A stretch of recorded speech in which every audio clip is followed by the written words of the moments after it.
So, my smart, intelligent subscribers, I have a bit of a consciousness question that I wanted to ask you. Because, teamwork makes the dream work, and the more people I have thinking about this, the more people I can keep up at night.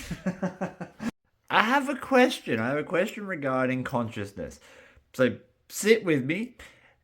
If you had a brain, a human brain, a brain that was fully functioning and alive, that was completely isolated from any other sensory organ. So this is somewhere in the realms of hypothetical.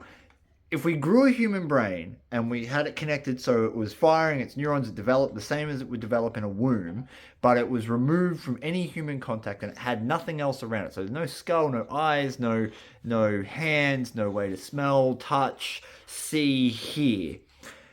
It was just the brain and the nervous system. Would it have conscious thought?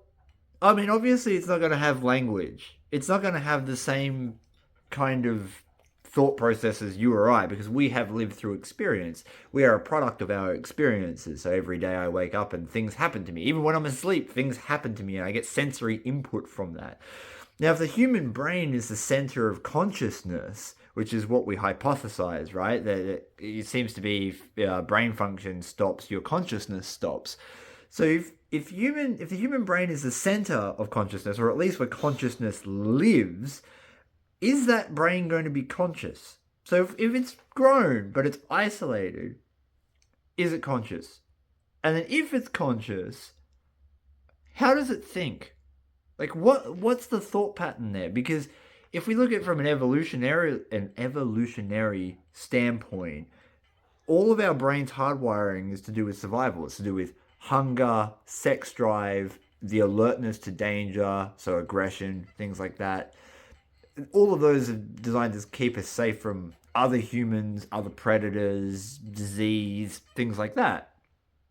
And so, if you don't have any sensory input and you've never had any connection through a womb, because there is genetic information that's passed on through a womb, if you've never had any of that input, does the brain still go through the processes of thinking about those survival instincts? So, for instance, obviously it's not going to have language because it's never been taught language like we know it. It might have a version of that. We can only hypothesize.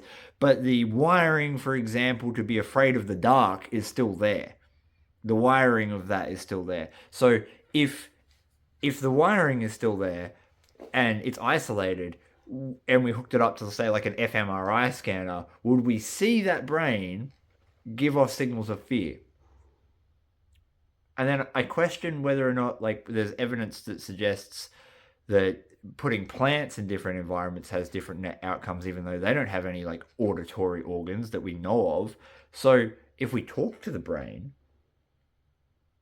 would it pick them up? Is it possible for that to happen? Would it pick like if you put it in different environments, whether it was warm or cold, or we put it in a really aggressive environment, say with loud music, or a really soothing environment with very calming music, would we see responses from it?